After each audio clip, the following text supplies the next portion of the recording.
We did it! I don't want to hear it from a guy who's half his fan base is Swifties. Broncos country, let's cry. Back to the Super Bowl. Why'd they put the trash cans next to the Cowboys helmet? You could take it and shove it up your... Peace! What I really need to be hearing from you, though, is thank you.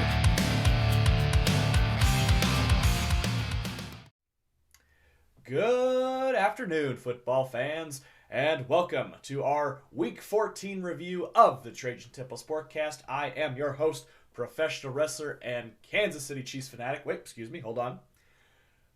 Nine time, nine straight times. AFC West champion, Kansas City Chiefs fanatic Christian Temple, joined alongside, as always, by my good friend, the not quite division clinching yet, but, pretty darn close, terrible towel twirling Trajan. How are we doing this fine day?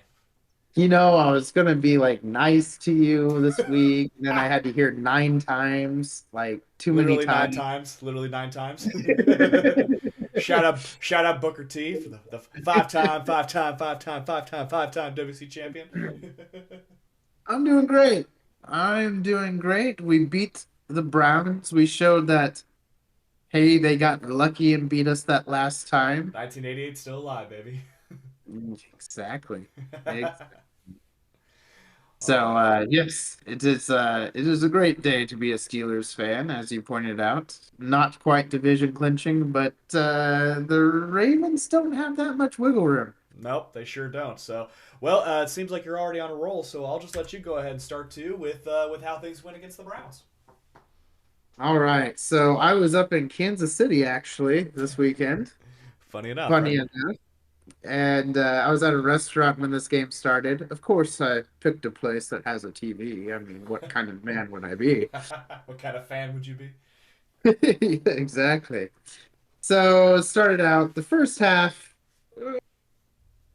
There were some positives, but I was like, oh my gosh, this is going to be a close game. And then the third quarter happened, and we just pulled away. I wish we did more in the fourth quarter. But, 27-14, that's not a bad day in the office against, division foe. Russell Wilson, if you looked at the numbers, not a very great day. He was 15 for 26, 158 yards. Important thing there is 2 touchdowns. He made key decisions when he had to. Running game, Najee didn't get a ton of yards, but collectively as a group, we got 120 yards on the ground. Defense, they showed up, and they showed up big. I will like to do a shout out to a former Chiefs player, though. And there is Tony. Oh, man. You just keep giving, and I love it. Is it any wonder he's not on our team anymore? So, first he receives a punt and taunts our player. Gets a penalty drawn on that one by throwing the ball at... what's his name again? Yeah, yes. Throwing the ball at literally the motion of... Yep. So that happens. And then next punt return, drops the ball. Yep. Muffs the punt. And who retrieves it? The exact same person he taunted. Yep. It was great. It was lovely. Let's see. We had a big man interception. Mm-hmm. So that was Benton got an interception there. And then James Pierre came in off the bench and got himself an interception as well. So it was, all in all, a pretty good day to be a Steelers fan. I don't know. Not a flashy game, but definitely an AFC North style game. Famous Jameis getting back to what he always does, throw as many interceptions as he has touchdowns. I feel bad for the guy. I really... if he wasn't a Cleveland Brown, I don't know. I feel bad for him. Yeah. But it was great that he gave us the ball. And you forgot the last part of the Kadarius Toney story, too. He has officially been released from the Cleveland Browns, too. Right. I forgot about that. That was the cherry on top after all that, too. I'm like, oh, man. Well, Funny, I completely forgot that you guys had Scotty Miller on your team. And he was like your number 2 receiving guy this week. Yeah, George Pickens was out, Mm-hmm. and so a lot of people were saying that maybe we couldn't do this without him. We kind of proved those people wrong. Nope. Definitely would like to see George Pickens out there. Sad that we're most likely not going to have him again this next week. Especially this week too. Gosh, it's But yeah. Out of all the games, I guess not all the games, but it's a pretty big game to it's a pretty miss. big game, absolutely. So, but more on that here in a little bit too. Yeah, I was not, concerned that you guys were going to get swept by Cleveland. You guys usually bounce back pretty well when you play them the first time. So, um, it's weird to say like that Cleveland like didn't even try hardly to run the ball. I mean, Chubb had 11 carries and Ford had 10 carries, but still, it's like you feel like you take some of that pressure off of Jameis Winston. You get that run game going and everything too. Um, try to keep the ball at least moving and everything. But I will have to say it was kind of funny when you guys were up by 3 touchdowns by 2 touchdowns, excuse me, that interception there towards the end by or was it an interception? It was a fumble, right?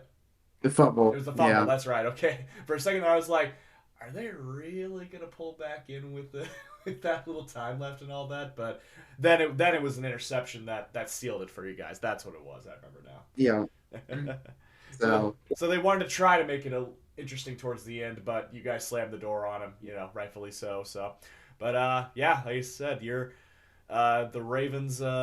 Opportunity is fleeting right now. Although, as we'll talk about a little bit too, this next opponent for you guys, yeah, it's gonna be a big game for you for sure. yeah, and I would like you to join with me on something. Oh, Something wonderful happened at Acrisure Stadium, and I think you could get behind it. Join with me. Cleveland sucks. Cleveland sucks. Cleveland sucks. oh man, I love it. love it. They gotta love it. So, man, oh, man. All right. Well, you also gotta love the fact that the Chiefs are still undefeated in their division right now. You just gotta love that, right? So let's hear it, Kingdom. 5 out of 6 complete. How about those Chiefs? How about those division winning Chiefs, huh? Gosh, I mean, how there's many so times? much on the How line. many times are we gonna win games by less than 3 points? I mean, I we don't know. we can and we will keep getting away with it. I don't understand. It's just, uh, which here's the deal. It's like going into halftime, feeling pretty darn good about this too. Our defense completely blanked the Chargers for the entire half. That's the kind of defense you want to see. This is what we've been missing from our defense for a while too. Even with our secondary that's been battered and everything. I mean, hell, we just signed Steven Nelson back to our practice squad. Like the last fixture from the Bob Sutton years, besides Chris Jones, is back on the team. That's how beat up everyone. That's how beat up our secondary is right now. But yeah, going into halftime, D Hop getting a touchdown to make it a 2-possession game. That you had to feel pretty good about that. Matt Wright, nailing all the field goals beforehand. But then the Chargers come out, long drive, house of fire. Justin Herbert driving down the field gets 2 touchdowns. It felt like almost back to back, taking the lead 14-13. Kansas City goes down the field, finally gets some points back. And the Chargers, with them going down the field and having to settle for the field goal, shout out to Turk Wharton, had 2 sacks on the game, but that second one was definitely the most important one there too, holding them to the field goal. With 5 minutes left, I knew, all right, this is where Mahomes, this is where he gets the money right here. This is where he earns his paycheck here too. And sure enough, long extended drive down the field, huge 3rd down completion to Xavier Worthy on 3rd and 10. That was huge right there. Mahomes stepping up to the pocket, leaping up into the air to complete the pass to him. But yep, get it inside the red zone. Travis Kelce, kind of a quiet day for him, all things considered. Only had 5 receptions, but that 5th one was definitely the most important one that got the first down, allowed them to run the clock down to 1 second, and then it happened. Oh my goodness. It was in the back of my mind.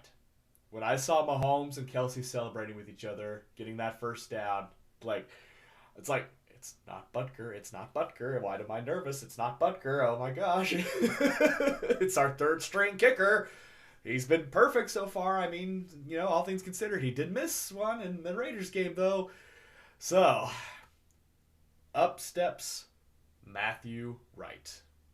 Steps up, lines up the kick. Good snap, good hold, drills it. It hits the upright. Oh my God. Oh, thank God it went in. Oh, that was, oh man. I almost dropped to my knees when I saw it hit off the upright. But I luckily I watched long enough and saw the direction it was going. It's like, it's still in, right? It's like, it was in. Oh, thank God. Oh my God. I could not believe it.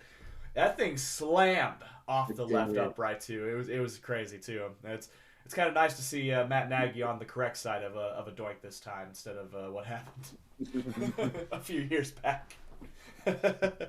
So, but yes, and Mike Tirico called it the doink for the division. That's what they're calling it. That's exactly what it was.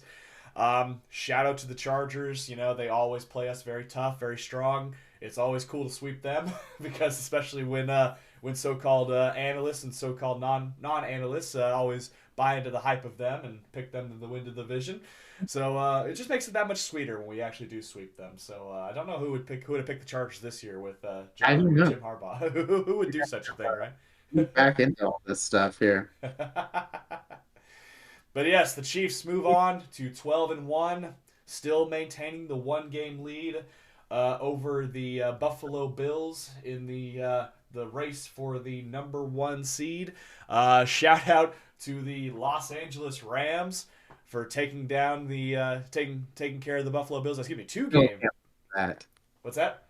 Still can't believe that. Still can't believe that. Josh Allen throwing responsible for 6 touchdowns, and they still lose. The Buffalo defense let him down. They Joe Burrowed him. That's what they did. They Joe Burrowed Josh Allen. Although the block punt was really the straw that broke the camel's back, I think, for the Rams to take the victory. So, as far as other games, Detroit, Green Bay, that was a fun matchup on Thursday night. It's nice to actually have good games on Thursday night. What's that? Going for it on 4th. Going for it on 4th down. Yeah, Dan Campbell still got the balls of steel. Exactly. You had good games like that. You had terrible games like New Orleans and the New York Giants. Terrible, but definitely a Giants game. Absolutely.